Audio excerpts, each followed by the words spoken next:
नमस्ते दोस्तों, क्या आप जानते हैं कि हिंदू कथाओं के अनुसार पृथ्वी पर ऐसे 8 लोग हैं जिन्हें अमरत्व का वरदान प्राप्त है। किसी को यह अमरत्व वरदान रूप में मिला तो किसी को यह शाप रूप में, जिनमें से पहले स्थान पर हैं श्री हनुमान जी। हनुमान जी की भक्ति भाव और जन कल्याण के लिए भगवान राम द्वारा अजर और अमर होने का वरदान मिला। दूसरे स्थान पर हैं अश्वत्थामा, जो महाभारत युद्ध में कौरवों की ओर से लड़े थे।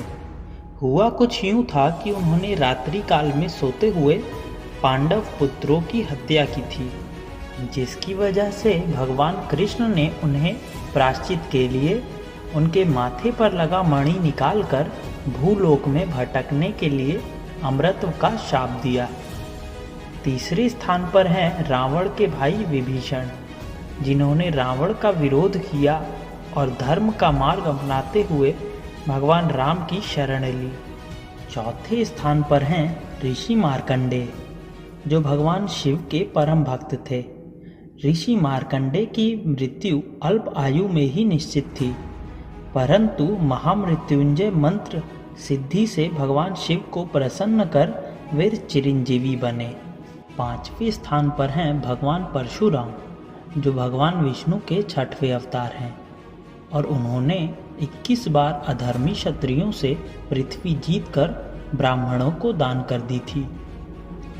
6वें स्थान पर हैं ऋषि व्यास, जिन्होंने चारों वेदों का संपादन और साथ ही 18 पुराणों की रचना भी की थी।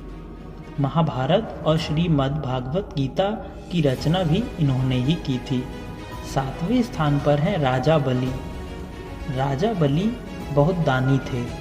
एक बार राजा बलि ने एक द्वार आए वामन के मांगने पर कहा कि मांगो, क्या मांगते हो। उस वामन ने सिर्फ 3 पग भूमि की मांग की और फिर उस वामन ने अपना विराट रूप कर पहले पग में पृथ्वी, दूसरे पग में देवलोक नाप लिया। फिर उस वामन ने कहा कि तीसरा पग कहाँ रखूं, क्योंकि कोई जगह तो बची नहीं थी।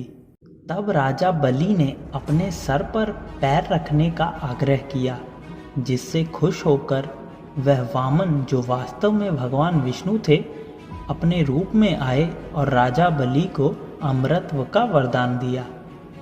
8वें स्थान पर हैं कृपाचार्य, जो कौरवों और पांडवों के कुलगुरु थे, जो कि अश्वत्थामा के मामा भी थे। दोस्तों, ऐसी ही वीडियोस के लिए हमारे पेज को लाइक कीजिए, कमेंट कीजिए और शेयर कीजिए।